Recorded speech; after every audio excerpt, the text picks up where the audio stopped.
અમદાવાદ જિલ્લાના ધોળકા તાલુકા સેવા સદન બહારનો મુખ્ય માર્ગ છેલ્લા 4 થી 5 દિવસથી ગટરના ગંદા પાણીથી છલકાઈ રહ્યો હોવાની ગંભીર સ્થિતિ સામે આવી છે.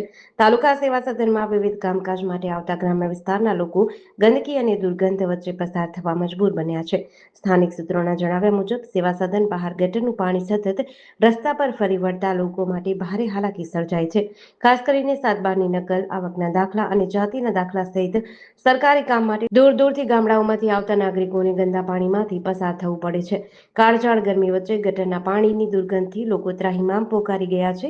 સ્થાનિકોમાં આક્ષેપ છે કે છેલ્લા ઘણા દિવસોથી સમસ્યા હોવા છતાં તંત્ર દ્વારા હજુ સુધી કાયમી ઉકેલ લાવવામાં આવ્યો નથી. તાલુકા સેવા સદન જેવી મહત્વપૂર્ણ સરકારી કચેરી બહાર જ ગંદકીના દ્રશ્યો જોવા મળતા તંત્રની કામગીરી સામે સવાલો ઊભા થયા છે. નાગરિકોનું કહેવું છે કે સરકારી કામ માટે આવીએ અને ગટરના ગંદા પાણીમાંથી પસાર થવું પડે તો સામાન્ય માણસની હાલત શું થાય તે તંત્રએ વિચારવું જોઈએ. હવે લોકોની માંગ છે કે તાત્કાલિક ધોરણે ગટરની સમસ્યાનો ઉકેલ લાવવામાં આવે.